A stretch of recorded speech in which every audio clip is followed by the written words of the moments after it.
Hello everyone. आज अपना एक नए चैप्टर की शुरुआत करेंगे। जीएस का एक मेन इंपॉर्टेंट टॉपिक जो कि मिडवल का एक पार्ट है। जीएस में जब हम हिस्ट्री पढ़ते हैं, हिस्ट्री से हमें बहुत डर लगता है, ये तो आप जानते हैं। लेकिन आज जो मैं पढ़ाऊँगा आप लास्ट तक बने रहिएगा। इसमें मैं जो आज का टॉपिक पढ़ाऊँगा आप लगभग बहुत कुछ सीखेंगे, इससे नया ज़रूर कुछ सीखेंगे। इसमें आप लास्ट तक बने रहिएगा। चलिए तो स्टार्ट करते हैं। आज हमारा एक मिडवेल का छोटा सा पॉइंट, आज देखिए डेमो की क्लास है, आज डेमो है। मैं A to Z इसमें भी, जैसे मैं जीएस में पूरा हिस्ट्री A to Z करवाऊंगा। जब आप हिस्ट्री पढ़ते हैं, मिडवेल जब पार्ट आप पढ़ते हैं, हिस्ट्री 3 है, 3 पार्टों में बांट कर पढ़ते हैं। क्या? एशियंट, मिडवेल और एक आ जाता है आपका मॉडर्न। तो ये जब आप पढ़ते हैं तो मैं आज जो कोई मॉडर्न का एक छोटा सा टॉपिक है उसी को आज बताऊंगा। देखो, जब आप मुस्लिम अटैकर्स के बारे में बात करते हो या मुस्लिम आक्रमणकारी के बारे में बात करते हो तो 3 आते हैं। कौन कौन से? अरबी और तुर्की या कहें टर्किश। अरबी में सिर्फ एक था, वो था मोहम्मद बिन कासिम। और टर्किश में या तुर्की में 2 थे, महमूद गजनबी और मोहम्मद गोरी, जिसका पहले इसका नाम था मोहम्मद बिन साम। अब इसी मोहम्मद गोरी के बारे में आज हम चर्चा करेंगे। ये ऐसे आक्रमणकारी थे जो कि एक बाहरी आक्रमणकारी थे। सबसे पहले मुस्लिम अटैकर्स यही थे। इसके बाद दिल्ली सल्तनत चालू हो जाती है। मोहम्मद गोरी आता है, अपने 4 गुलाम यहीं पे छोड़ के जाता है और यहीं से दिल्ली सल्तनत शुरुआत हो जाती है। अब हम जो शुरू करेंगे मोहम्मद बिन गोरी के बारे में। अब सुनना, यहीं से अब हमारा स्टार्ट होता है, इसलिए इसको बताया कि आप एक रिव्यू समझ जाएं हम कहाँ से क्या पढ़ रहे हैं। मोहम्मद बिन गोरी के बारे में अब मैं शुरू बताऊँगा। जब हम मोहम्मद गोरी के या मोहम्मद बिन साम के बारे में पढ़ते हैं तो उसके पहले ये कहाँ का था और कहाँ से आया था। तो यहाँ कुछ था हमारा गौर।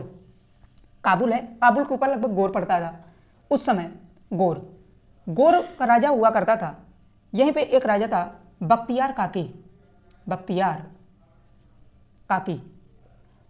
काकी, एक वृद्ध राजा, एक बूढ़ावस्था का राजा हो चुका था। इसके 3 शिष्य थे। कहीं कहीं तो एक ही शिष्य मिलता है, अगर आप अच्छी बुक्स में पढ़ेंगे तो इसके 3 शिष्य थे। 3 शिष्य में इसके एक शिष्य जो कि था मोहम्मद बिन साम को ये बेहद लाइक करता था।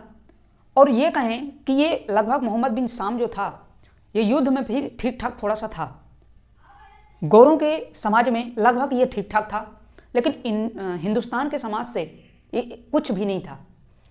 ये अभी आगे देखिएगा, छल से किसी का सहयोग लेकर ही हिंदुस्तान में जीत पाएगा, और नहीं इसकी औकात नहीं थी इंडिया में। ये जो भी हमारे अटैकर्स आए हैं लगभग दूसरे का ही सहारा लेकर हमारे इंडिया को लूटे हैं। खुद में इतनी हिम्मत नहीं थी। कोई भी इतिहास आप उठाकर देख लो, ठीक है। मोहम्मद बिन साम क्या हुआ कि ये एक दिन बख्तियार काकी कहते हैं कि मोहम्मद बिन साम यहाँ आओ, और यही इसी को मोहम्मद बिन साम को बुलाते हैं, क्योंकि ये तो बूढ़ा हो चुका था। बुलाया और कहा कि अब ये तख्त नए खून और नए युवा की ज़रूरत है। जो ये सिंहासन था इसका, यहाँ के राजा को एक नए खून की ज़रूरत थी। चूँकि बख्तियार काकी पहले का इतिहास जान चुका था कि मैं अब जो नहीं कर पाया वो मेरा शिष्य करेगा। मैं ऐसे लोग को चुनूँ जो कि मैं पूरा नहीं कर पाया तो मेरा कोई शिष्य या कोई जो साम्राज्य इसको संभालेगा उसको मैं चुनूँगा, जो कि इसको आगे तक ले जाएगा। ऐसे होता गया। इसको लगभग 1173 में एडी में, ईस्वी में, इसको गौर का राजा बना दिया जाता है मोहम्मद बिन साम को, और यहीं से इसका नाम मोहम्मद गोरी यही मोहम्मद बिन साम अपने आप को मोहम्मद गोरी अपने आप को घोषित कर देता है, राजा बन जाता है। लगभग जब यह सिंहासन संभालता है अपने आप पे इतना लीन, इतना खुश। आप ही आज देखते होंगे कोई अगर पढ़ाई कर रहा है और अचानक नौकरी पा जाए तो एक उसका उत्साह लगभग 1-2 साल नॉर्मल नहीं रहता। कुछ ऐसे ही हुआ। नॉर्मल ये शिष्य था, अचानक इसको राजा बनाते हैं। 2-3 साल लगभग राज करता है, कुछ भी नहीं करता। एक दिन बख्तियार काकी मोहम्मद बिन साम के पास आए, मोहम्मद गोरी के पास, कहें कि मोहम्मद गोरी, ये सिंहासन एक साम्राज्य चाहता है, लगभग इसको बढ़ाइए और आगे ले जाओ। ये क्या कर रहे हो, अभी तो तुम कुछ किए ही नहीं। लगभग 3 साल हो जाते हैं। 1175 में, 1175 का समय चल रहा था एडी का। एडी में मोहम्मद बख्तियार काकी द्वारा मोहम्मद गोरी को उत्साहित किया जाता है। यहीं से मोहम्मद गोरी, अब जब 3 साल हो जाते हैं, 1175 का समय, गौर से लगभग सेना तैयार करता है और यहीं से अपने आप को रवाना करता है और यहीं पे सबसे पहले मुल्तान पे पहुंचता है। मुल्तान, जो कि आज आप लगभग राजस्थान के ऊपर लगभग देखते हैं, ये मुल्तान में पहुंचता है। अब मुल्तान के यहीं के राजा थे हमारे भारत हिंदुस्तान के राजा मूलराज सेकंड को लूटता है। मतलब राजा को क्या, उनके साम्राज्य को लगभग लूटा और इतने ज़्यादा धन, लगभग बहुत ज़्यादा यहाँ से धन लूटपाट किया। लूटपाट धन के बाद चला जाता है। यहाँ से लगभग मुल्तान से लगभग 1800 महिलाओं को हरम में लेकर और बख्तियार काकी के ऊपर सौंप देते। तो बख्तियार काकी वहाँ से देख रहे होते हैं, मेरा पुत्र, मेरा राजा, मेरा बेटा आ रहा होगा। बख्तियार काकी खुश। मोहम्मद गोरी जब आता है तो बख्तियार काकी को ऐसा लगता है कि उसने दिल्ली फतेह करके आ रहा है। उसने जब बख्तियार काकी के पास गया और बोला, गुरुजी ये देखिए धन दौलत, और यही नहीं 1800 हरम की महिलाएं। उस समय हरम चलता था। हरम क्या है, थोड़ा सा हरम समझना। हरम जब जैसे कोई राजा होता था, मान लीजिए कोई एक विशेष क्षेत्र है और कोई यहाँ से अगर राजा हरम में कह दे कि मैं हरम में महिलाओं को ले लिया, तो हरम जब अपने साम्राज्य में ले जाता था औरतों को, तो एक विशेष राज्य में रखता था, विशेष स्थान में रखता था और उन औरतों को राजा कुछ भी करवा सकता था। या तो उसमें ऐशो आराम कर ले या तो कोई काम कर ले, लेकिन उनको एक स्पेशल बंधक के रूप में रखा जाता था। अंदर उनके बच्चे भी होते थे, अंदर स्कूल भी होता था और सब सुविधाएं संपन्न होती थी। लेकिन 1800 महिलाओं में सबके बच्चे हो रहे थे या नहीं हो रहे थे ये तो मुझे नहीं पता, लेकिन 1800 अपने आप में बहुत महिलाएं होती।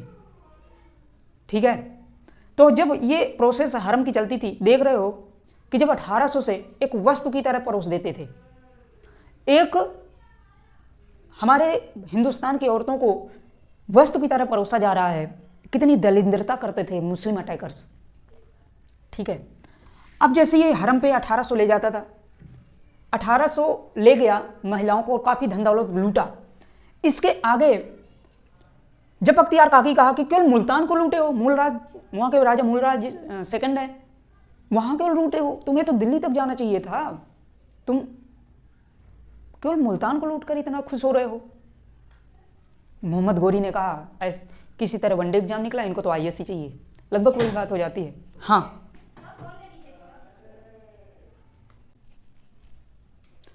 यहीं पे अब जैसे हमारा बख्तियार काकी जैसे तैसे मोहम्मद गोरी जैसे तैसे यहाँ पे अटैक करके जाता है। उसके बाद लगभग कहते हैं कि अभी देखिए मोहम्मद गोरी एक गर्म खून का था। वो बख्तियार काकी कहता है कि अब आप तो और आगे बढ़ना चाहिए, वापस क्यों हो गए। वो कहा जैसे तैसे मैं आया हूँ, अभी थोड़ा मुझे ठंडा होने दो, अगर मेरा दिमाग घूम गया ना तो समझ लो। वैसे बख्तियार काकी जानते थे कि गर्म खून है, थोड़ा सा नॉर्मल पेश आया जाए, नहीं तो वैसे भी कहीं हमारा ही काम साफ ना कर दे। ठीक है, उसके बाद 3 साल के बाद लगभग 1178 में, तीसरे साल ही कहें, 1178 में इसने माउंट एवरेस्ट, या कहें 3 साल बाद कुछ इधर राजस्थान है, यहाँ पे राजस्थान में एक स्थान है माउंट एवरेस्ट, वो माउंट आबू, माफ कीजिएगा, माउंट आबू राजस्थान का उत्तरी पूर्व एरिया पे है, या कहें ये सॉरी पश्चिमी उत्तर एरिया पे। ये ऐसा माउंट है जो कि लगभग अटैकर्सों को काफ़ी हेल्पफुल, यहाँ से डायरेक्ट आप अटैक नहीं कर सकते हो, काफ़ी ऊंची खाइयाँ हैं, अच्छी इसमें माउंट बहुत ऊंचे ऊंचे हैं। जब 1178 में मोहम्मद गोरी आता है तो यहाँ से कुछ उत्तर होते हुए लगभग दक्षिण की ओर आता है माउंट आबू के नीचे से। और यहाँ के जो राजा थे उस समय, माउंट आबू जहाँ पे था, यहाँ पे उस समय राजा थे भीमसेन सेकंड। यहाँ के राजा भीमसेन सेकंड जब समझ जाते हैं कि कोई सेना आ रही है, कैसे, भीमसेन सेकंड अपने दूत कुछ यहाँ पे सेनापति बैठाले होते हैं। अब यहीं पे जब ये आता है मोहम्मद गोरी, तो ये माउंट आबू से अटैक ना करके ये कुछ दक्षिण की ओर पुश करता है। भीमसेन सेकंड जब समझ गए होते हैं कि ये तो या माउंट आबू से अटैक करेगा या तो ये दक्षिण की तरफ आएगा, नहीं तो ये डायरेक्ट निकल जाएगा। अब जब यह काफ़ी दिन हो जाते हैं, लगभग 15 से 20 दिन हो जाते हैं, लगभग ये घूम कर आता है, तो ये निश्चित हो जाते हैं भीमसेन सेकंड, वो निश्चित नहीं कि एकदम फुर्सत से बैठ जाते हैं, ये निश्चित हो जाते हैं कि अब हमारा अटैक माउंट आबू से नहीं, लगभग दक्षिण एरिया से होगा। जैसे होता है राजस्थान के, जैसे माउंट आबू में जैसे ये भीमसेन सेकंड राजा के ऊपर अटैक करता है, ये पहले से सतर्क होते हैं दूतों के द्वारा, वहीं से बाणों की बमबारी की जाती है। भीमसेन सेकंड के द्वारा मोहम्मद गोरी को एक अच्छा खासा हार का सामना देखने को मिलता है। और भीमसेन सेकंड जब इसके ऊपर आक्रमण करते हैं तो ये लगभग सोच समझ कर और बहुत एक क्लीन आक्रमण था। क्लीन का मतलब ये था कि ये पहले अपने दूत ऐसे बैठा ले थे कि इसको ऐसे पराजित करना है कि ये लगभग अपने आप को सिलेंडर कर दे। अब भीमसेन सेकंड और इसके मोहम्मद गोरी के बीच युद्ध हुआ, मोहम्मद गोरी हार गया 1178 में। यहीं से अब एक बात हिंदुस्तान की बहुत अच्छी पहले थी, जो भी हिंदुस्तान का राजा होता था वो निहत्थों पर वार नहीं करता था। इसको बख्तियार काकी बहुत अच्छी तरह से पढ़ाकर भेजा था कि जब आप गहरी पोजीशन में फंस जाना तो आपको एकदम अस्त्र शस्त्र फेंक दो और डायरेक्ट हाथ ऊपर करके माई बाप माफ कर दो। ये कुछ ऐसा ही किया, ये अपने आप को एकदम अस्त्र शस्त्र फेंका, इनके सामने झुक गया। उस समय कभी निहत्थों पर वार नहीं करते थे, लेकिन मारेंगे तो नहीं जान से, लेकिन इसकी अच्छी खासी मेहमान नवाजी कर दिए थे, काफ़ी घाव वाव करके बाकायदे भेज दिए थे। अब ये माउंट, जैसे इसको मोहम्मद गोरी को कायदे से भीमसेन सेकंड ने बनाया, ये मोहम्मद गोरी बोला कि यहीं से अब निकल जाएं शॉर्टकट से, नहीं, भीमसेन कहा नहीं, जहाँ से आए हो वहीं से जाओ, जो रास्ता अपना आने के लिए अपनाए हो वही रास्ते से जाओ, डायरेक्ट वही रास्ते से जाता है। यहाँ पे बख्तियार काकी की फिर वही, मेरा पूत मेरा लाला आ रहा है, काफ़ी दूर की धूल दिखाई देती है और सेना आती हुई, लग रहा था उसे भी, अब बूढ़ा आदमी देख ही सकता है और क्या कर सकता है, देख रहा था दूर से कि आ रहा है मेरा कोई, मेरी ओर सेना आ रही है, मोहम्मद गोरी ही लगता है आ रहा है। अब बौखलाया, मारा खाया कायदे से, जैसे आया कि वाह मेरे सपूत, मैं कल सपना ही देख रहा था कि आप दिल्ली फतेह कर लिए, जैसे वो शब्द सुनता है कि दिल्ली फतेह करके तुमने सपना देखा था, मेरी तो वहाँ रंगललिया हो गई, कायदे से वहाँ पे मुझे बना दिया गया। बौखलाया, अपनी चमचमाती तलवार निकला उसकी ओर दौड़ा। इसी मार की वजह से मोहम्मद गोरी, भीमसेन सेकंड की मार की वजह से मोहम्मद गोरी कभी भी अब हिंदुस्तान ना आने का फैसला कर लिया। बख्तियार काकी भी शांत बैठ गए यहीं पे, अब कुछ नहीं होने वाला, क्योंकि वो भी जान गए थे कि अब जिसको मैं राजा बनाया वही पिट कर आ गया, अब हिंदुस्तान में वो दोबारा क्या जाएगा। इसके आगे कभी ना आने का इसने निर्णय लिया मोहम्मद बिन साम या मोहम्मद गोरी। इसी के समकक्ष एक दूसरी हिस्ट्री या दूसरा इतिहास जन्म ले रहा था। अब उसकी तरफ थोड़ा सा पुश करते हैं, थोड़ा सा इधर ध्यान देना, इसको मैं लिख रहा हूं। मैं पहले भी कहा था, मेरे साथ आप सिर्फ और सिर्फ सुनिएगा नहीं, कहानी लिखते भी जाइएगा इसकी तरफ। अब दूसरा इतिहास क्या जन्म ले रहा था, इधर सुनना।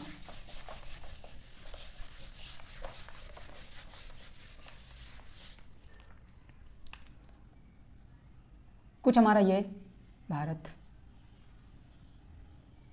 का नक्शा अपने आप बना लीजिएगा, मैं सिर्फ इतिहास समझाने के लिए बना रहा हूं जो भी है। यहां से कुछ गंगा जी निकलती हैं, थोड़ा सा ध्यान देना। उस समय इस एरिया को, यहीं से गंगा जी निकल रही हैं, यहां से इस एरिया को बोला जाता था दिल्ली का। आज दिल्ली, इंद्रप्रस्थ भी इसका कई नाम पड़ा है, फिर इसके बाद दिल्ली आया। इधर होता था अजमेर,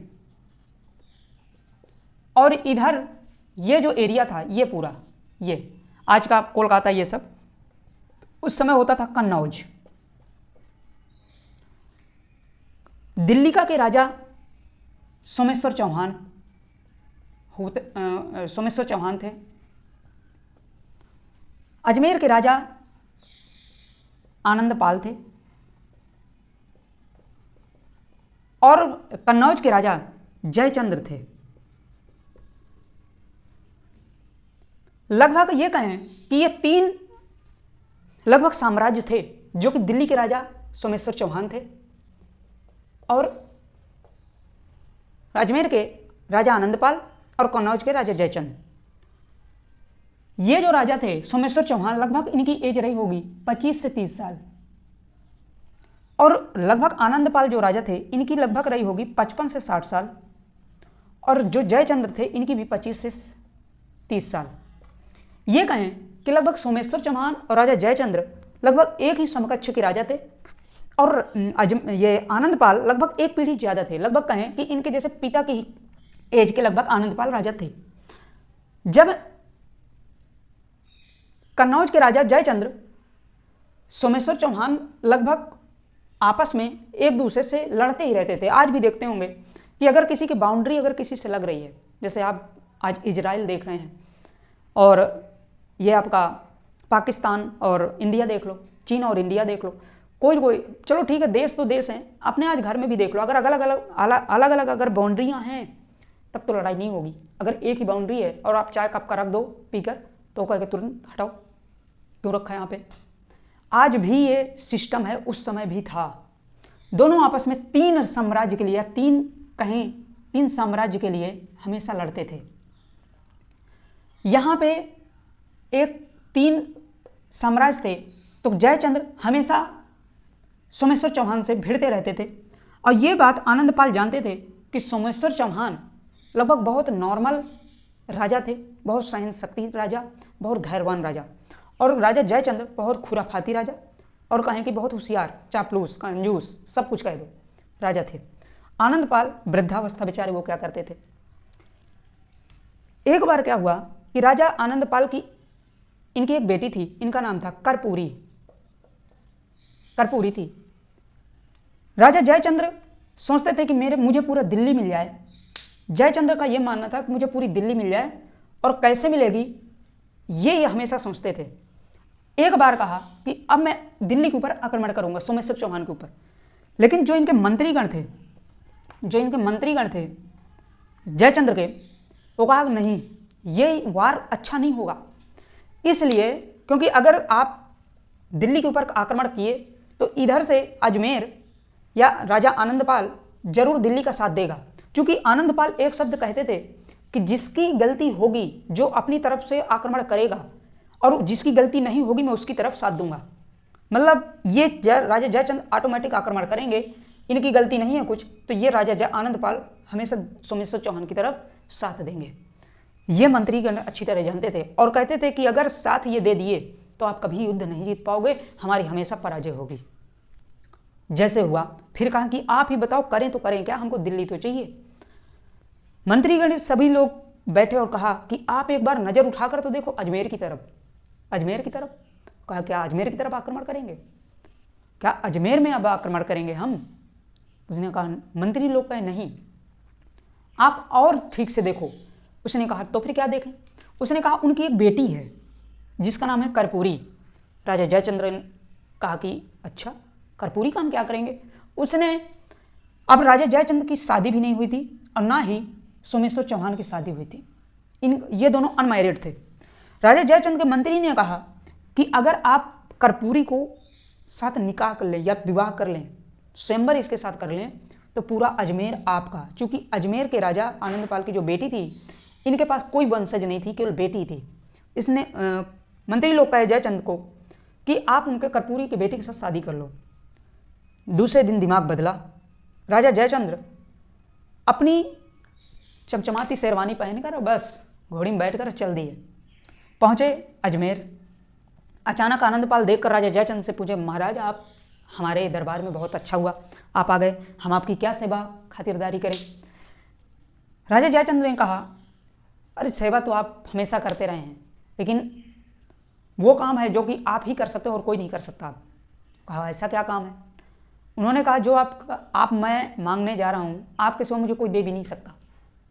ऐसा उनको बांधा, वो समझ तो गए कि ये है चापलूस राजा, कुछ ना कुछ ट्रिक ही लगा रहा है। जैसे उन्होंने कहा कि आपकी बेटी हमें बहुत पसंद है और मैं उनके साथ विवाह करना चाहता हूँ।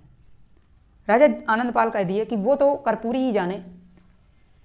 कर्पूरी के ऊपर उन्होंने पूरा छोड़ दिया। कर्पूरी से पूछा गया तो कर्पूरी ने, पिताजी अब आप ही समझ लीजिए, मैं कुछ नहीं इसके बारे में निर्णय कर सकती। इसके बाद राजा जयचंद्र वहीं से अपने कन्नौज पहुंच जाते हैं, चले जाते हैं। कुछ दिन बाद अब आनंदपाल ये चाहते थे कि मेरी बेटी की शादी सोमेश्वर चौहान से हो। ये आनंदपाल जो थे सोमेश्वर चौहान जी को बहुत अच्छी तरह से चाहते थे। इन्होंने पुश किया। दूसरे दिन आनंदपाल डायरेक्ट राजा सोमेश्वर चौहान के पास, और जैसे सोमेश्वर चौहान के पास गए, उन्होंने कहा मैं अपनी बेटी का आपके साथ विवाह करूंगा। इसके साथ यहीं पे सोमेश्वर चौहान के पास इनका शादी के लिए पूरा फिक्स हो जाता है।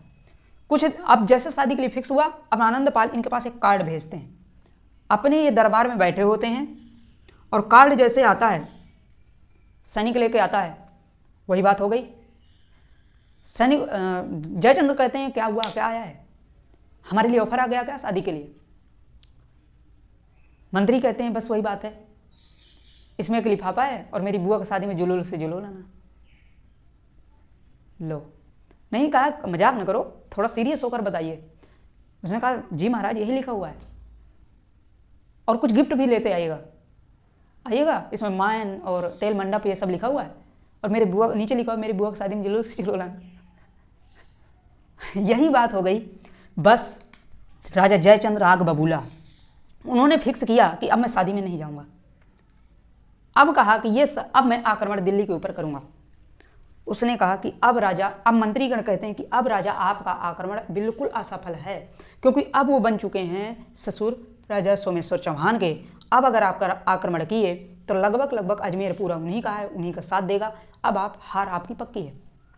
ठीक है, अब कर्पूरी और सोमेश्वर चौहान की शादी हो जाती है। यहीं पे शादी हो गई। किसकी? सोमेश्वर चौहान की। सोमेश्वर चौहान और कर्पूरी एक हो गए। अब ये राजा जयचंद्र भी किसी के साथ शादी तो करेंगे ना, तो इनकी भी शादी हो गई। ठीक है, इनकी भी एक शादी हो गई। अब राजा आनंदपाल इनके ससुर हो गए। ठीक है, अब आगे का इतिहास अब यहीं से पलटेगा, थोड़ा सा ध्यान देना।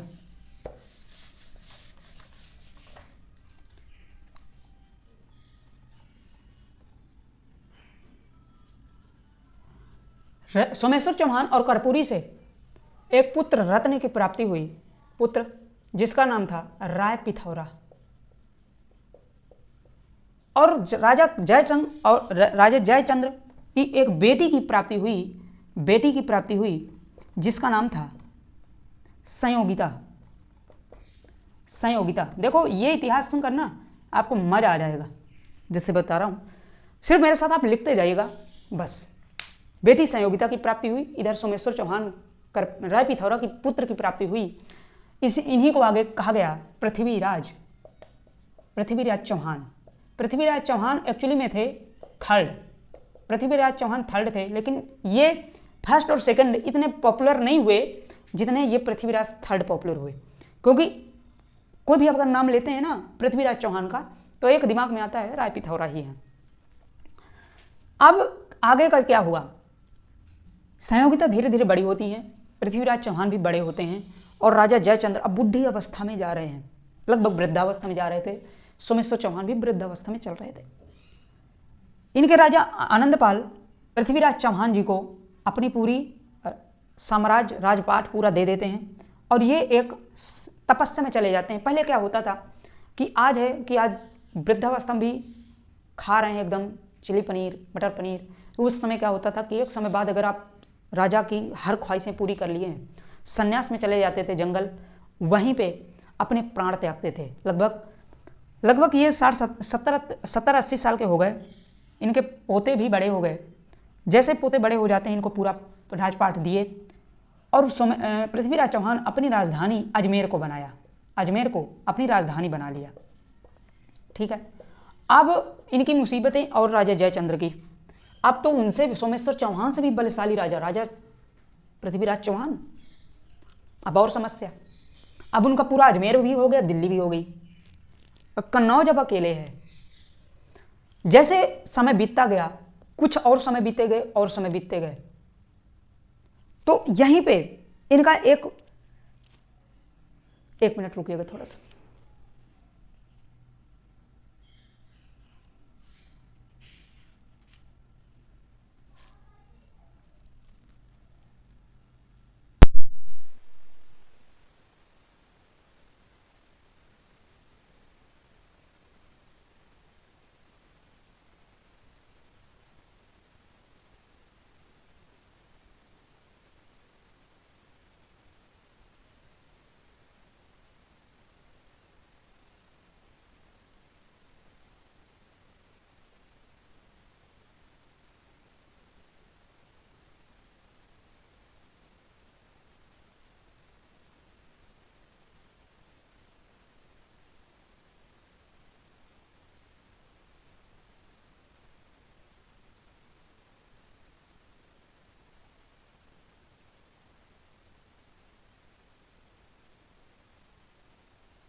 हाँ, आवाज आ रही है। अब यहीं पे जब ये बड़े होते हैं, पृथ्वीराज चौहान और संयोगिता दोनों बड़े होने लगते हैं, इनकी दूर दूर तक गाथाएं संयोगिता सुनी होती हैं। वही बात है, थोड़ा सा कोई IAS हो जाए तो बस फेमस से ही फेमस, कोई अगर एक जॉब लग जाए बस उसके नाम फिर चर्चे ही चर्चे, कोई अगर निमंत्रण भी जाते हैं ना सेम वही कंडीशन। यहीं पे संयोगिता की कुछ दूरी पे यमुना नदी के किनारे, यहाँ पे यमुना नदी थी ना, है अभी भी है, यमुना नदी के किनारे एक मेला लगता है, या मेला कहें स्वयंवर कहें, स्वयंवर होता है। स्वयंवर में उस समय स्वयंवर कैसे होता था, टास्क होते थे, टास्क ड्रा किए जाते थे। जैसे कोई अगर मान लीजिए स्वयंवर है, अगर किसी को शादी करना है राजा की, तो उसमें अपने राजा को एक कंडीशन रखी जाती थी, इसको उठाना है, इसको उठाकर ये करना है। या मान लीजिए कोई जैसे राम जी किए थे ना, धनुष उठाकर प्रतिज्ञा को बस तोड़ दिए थे, वैसे ही कुछ टास्क इसमें किए जाते हैं। और नॉर्मल टास्क नहीं होता, काफ़ी टास्क होते हैं। अब यहीं पे पृथ्वीराज चौहान को इनवाइट किया जाता है, पृथ्वीराज चौहान को। इधर संयोगिता, तो संयोगिता की फ्रेंड्स थी, सहेली थी, उनको भी यहाँ पे वो भी जाती हैं। अब स्वयंवर में या तो देखिए 2 तरह के होते हैं इनवाइट मान लीजिए आपको कोई किया, तो या तो आप स्वयंवर में भाग लेने जाएंगे, और अगर स्वयंवर में भाग नहीं लेना, सपोज दैट आपको शादी आदि नहीं करनी, तो आप वहाँ पे मान रखने के लिए जाते थे। जैसे जाओगे ना तो आप उसमें ये बता देंगे कि मैं आएंगे हम जरूर, लेकिन हम भाग पार्टिसिपेट उसमें नहीं करेंगे।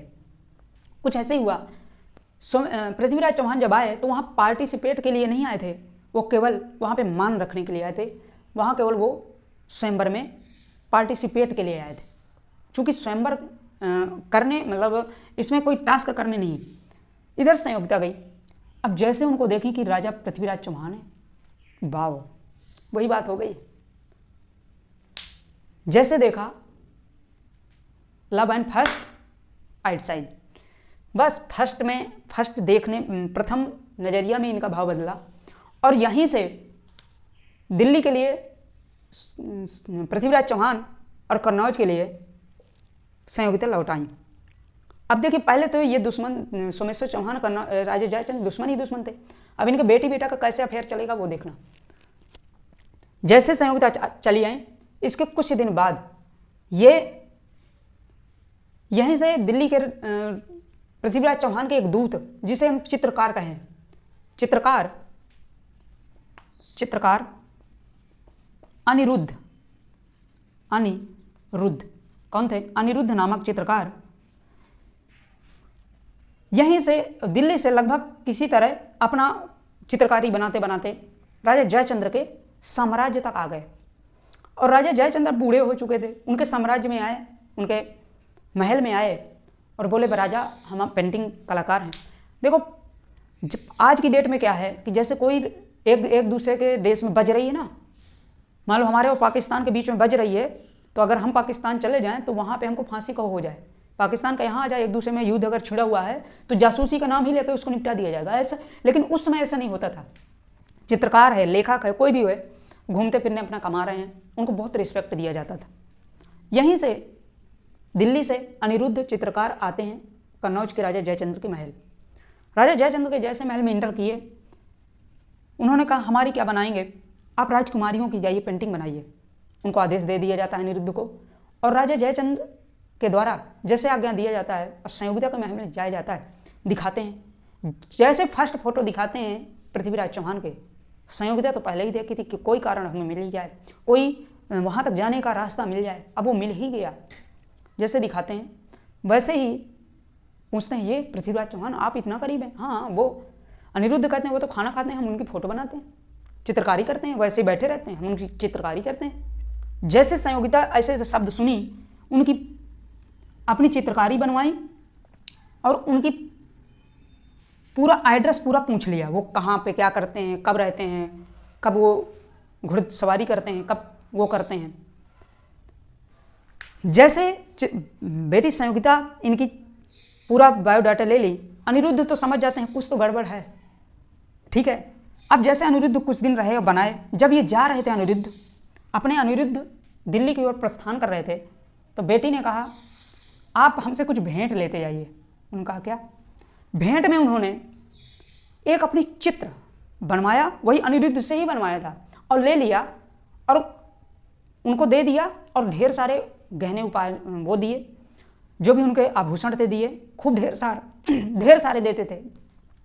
और उनकी जो चित्रकारी थी पृथ्वीराज चौहान की, वो पूरी ले लिए, लगभग पूरी A to Z पूरी ले लिए। कह दिए कि अब इनको आप हमें दे दीजिए। उन्होंने खुशी खुशी अनिरुद्ध दे दिए, हम तो फिर बना लेंगे, आप ले लीजिए, ठीक है, दे दिए।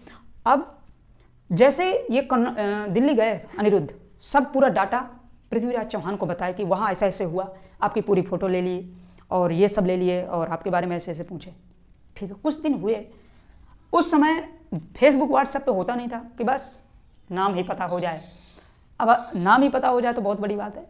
उस समय फर्स्ट लेटर संयोगिता के द्वारा उस समय होती थी कबूतर। मुझे तो उस समय का लगता था कि यार कबूतर कभी सपोज दैट घायल हो गए अगर चली जाती रही होंगी तो इनका तो अधूरा ही रह जाता होगा। क्यों भाई? उस समय ट्रेंड किए हुए कबूतर चलते थे, ऐसे नहीं कि पकड़ लो छोड़ दो दे आएगी। ट्रेन किया जाता था इनको ट्रेंड बहुत बेहतरीन तरीके से किया जाता था। ये चूँकि आवाज़ से भी और छाया से भी पहचान जाते थे, इतने माहिर कबूतर थे, ठीक है। तो ऐसे ही कबूतर के द्वारा भेजा गया। जब इनको भेजा गया और संयोगिता के द्वारा फर्स्ट लेटर, तो पृथ्वीराज चौहान पढ़े और पृथ्वीराज चौहान इसका रिप्लाई दिए। अब कुछ दिन तक इनका आवागमन चलता रहा लेटरों का। एक दिन उधर से पृथ्वीराज चौहान लेटर भेजे और जाकर वो लेटर पृथ्वीराज चौहान का राजा कन्नौज के हाथों में लग गया। राजा पृथ्वीराज चौहान के द्वारा अब बस उसी में यही बात लिखी थी, हाय हेलो क्या है, खाना बाबू सोना खाया कि नहीं खाया, ये सब बस वही वाली कहानी इसमें लिखी थी। अब राजा जयचंद पहले से ही चिढ़ रहे थे सोमेश्वर से, अब सोमेश्वर चौहान का पुत्र हमारी बेटी से, तब तो नीचे तले जमीन ही खिसक गई। अब जैसे हुआ दूसरे दिन ऑन द स्पॉट, दूसरे दिन राजा जयचंद्र कहा कि संयोगिता की कल स्वयंवर होगा। पूरे मंत्रीगण हैरान, डायरेक्ट ये क्या हुआ, अभी तो कल कुछ डिस्कशन हो रहा था, प्लानिंग हो रही थी, आज तो डायरेक्ट स्वयंवर की बात कर दिए। जैसे स्वयंवर की बात हुई संयोगिता की, वैसे सभी कहें ठीक है। अब यहाँ पे देखना आप स्वयंवर कैसे होता है। संयोगिता ने एक लेटर भिजवाया अपने स्वयंवर का पृथ्वीराज चौहान के पास। पृथ्वीराज चौहान कह दिए ठीक है, होने दीजिए, स्वयंवर में बुलाएंगे तो हम भी आएंगे। स्वयंवर की तैयारी हुई, कुछ इस प्रकार से स्वयंवर हुआ।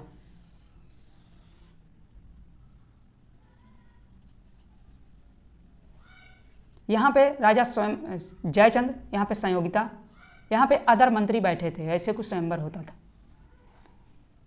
ठीक है। अब राजा संयोगिता, कन्नौज के राजा जब जयचंद्र, वैसे भी दिल्ली के पृथ्वीराज चौहान को आमंत्रित नहीं किया था, सभी राजाओं को किया। संयोगिता ने आमंत्रित तो कर दिया था कि मेरी तो स्वयंवर हो रहा है, आप करूंगी, मैं मैरिज तो आपसे ही करूंगी, क्योंकि इनको पहले से ही ये इतना लुप्त हो चुके हैं, उनके जो भी होता था प्यार मोहब्बत जो भी है, इतना लुप्त हो चुकी थी कि इनको उन्हीं से करना ही था। अब चलो ठीक है, इनवाइट नहीं किया जयचंद, लेकिन सबसे बड़ा अपमान क्या किया था, सोमेश्वर चौहान और कर्पूरी की, चूंकि राय पिथौरा के माता पिता थे, माता पिता के पिता और माता का यहाँ पे एक पुतला खड़ा कर दिया था, और इनके साथ साथ राय पिथौरा की, पृथ्वीराज चौहान का भी पुतला खड़ा कर दिया था। जैसे ये पता चलती है इनके मंत्रियों द्वारा पृथ्वीराज चौहान को, वहीं से दिल्ली से ही घोड़ा उठाते हैं और बस वही मूवी वाला सीन, डायरेक्ट इंटर हुए और डायरेक्ट यहीं से संयोगिता को लिए, बस यहीं से कल्टी मारा घोड़ा दिल्ली, बस यहीं से भरी समाज से उठा के लेके चले गए और इन दोनों मूर्तियों को भी साथ में ले लिए। और चूंकि अकेले ही आए थे, ऐसे कहा जाता है कि इन मूर्तियों को भी उठा ले गए थे, अपनी वहीं पे थी, इन्होंने उसी मूर्ति में माला डाल दिया था, अपनी वहीं पे थी, लेकिन माता पिता की ले गए थे, बाकी अकेले ही आए थे, कोई इनके साथ सैनिक नहीं, सभी हैरान। अब जो इधर इधर बैठे हैं ना राजा, वो कह रहे थे अरे भाई कौन है इतना ज़्यादा, कुछ तो एक दो उत्साही राजा तलवार वलवार निकाले, बोले अरे मारेंगे, वैसे बगल वाला बोला अरे भाई बैठ जाओ, पृथ्वीराज चौहान है, बहुत घसीटेंगे, बहुत रेलेंगे, उनके साथ जानते नहीं हो दिल्ली के राजा हैं पृथ्वीराज चौहान, चुपचाप बैठ जाओ, चिली पनीर मिल रही खाओ चपक के, शादियाँ बहुत हो जाएंगी, शादी तो पता नहीं कितनी हो जाएंगी अगर बचे रहे, उन्हें अभी तुम्हें भी निपटा देंगे उसी के साथ। जैसे हुआ यहाँ पे जयचंद्र को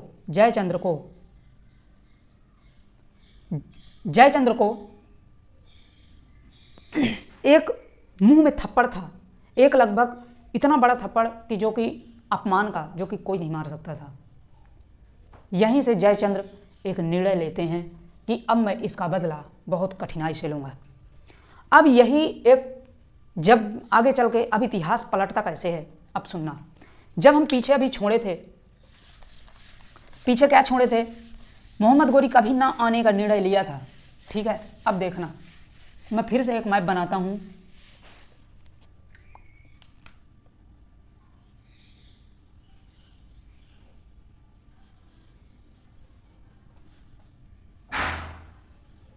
ये कभी ना आने का निर्णय लिया, लेकिन राजा जयचंद्र एक बार फिर लगभग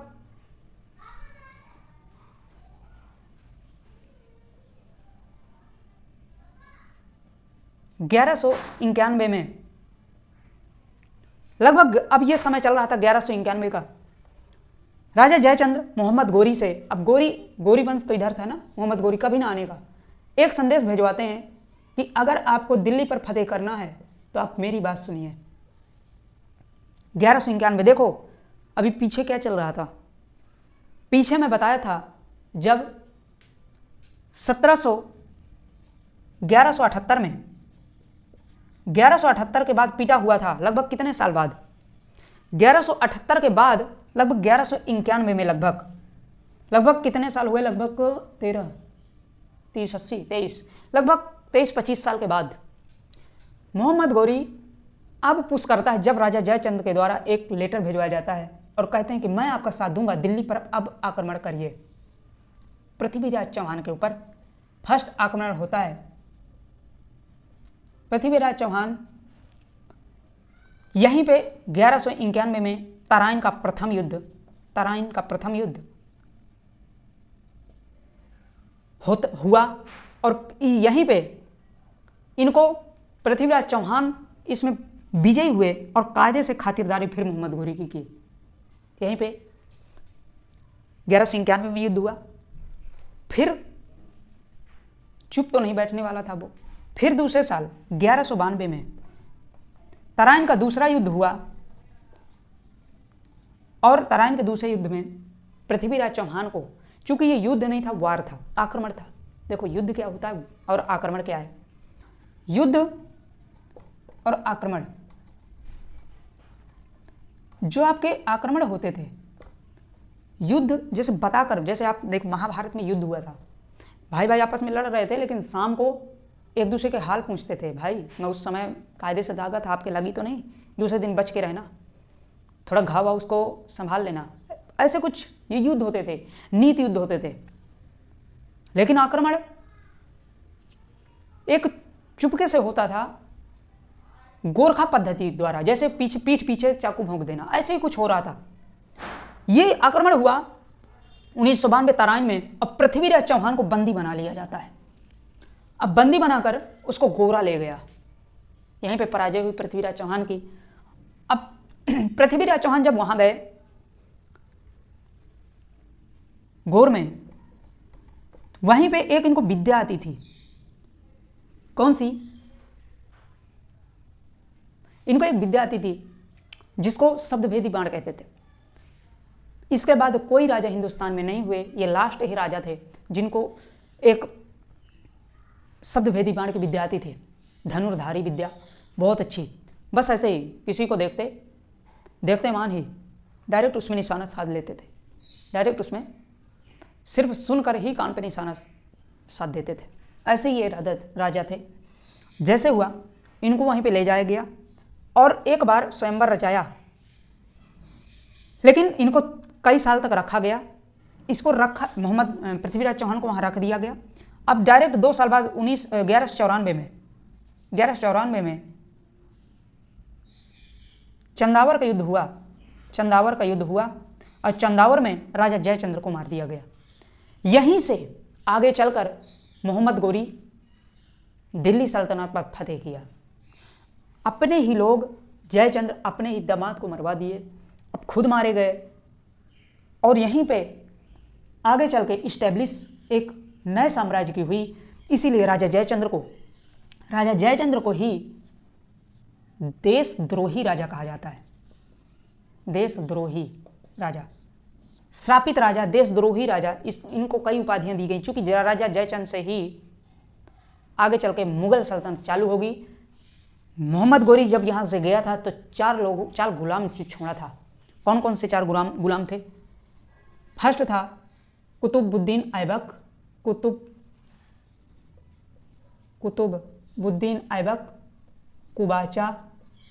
कुबाचा,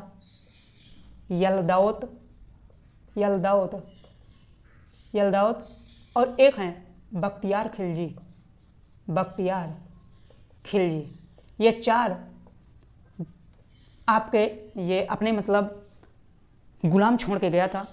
इन्हीं 4 गुलामों ने कुतुबुद्दीन ऐबक सबसे पहले गुलाम वंश की स्थापना किया। फिर इसके बाद गुलाम वंश के बाद आपका खिलजी वंश, तुगलक वंश, सैयद वंश और लोधी वंश।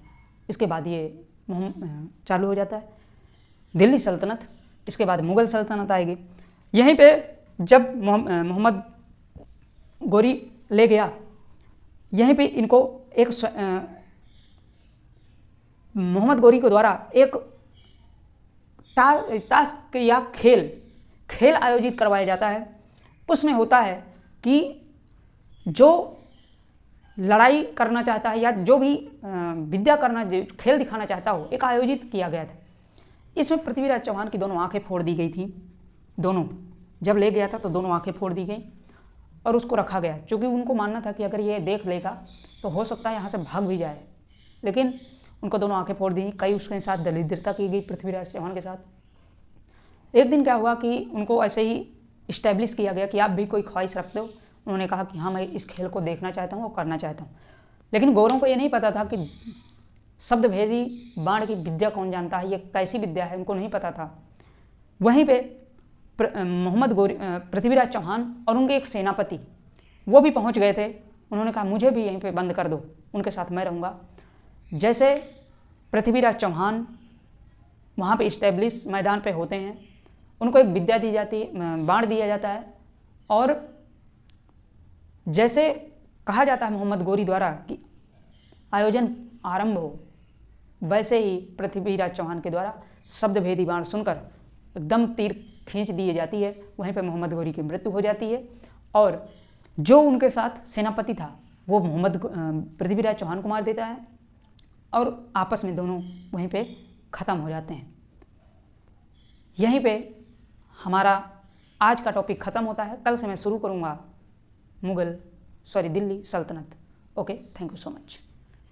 अगर ये थोड़ा सा अच्छा लगा हो, समझ में आया हो, थोड़ा सा लाइक कीजिएगा। Okay, thank you so much. हाँ भैया।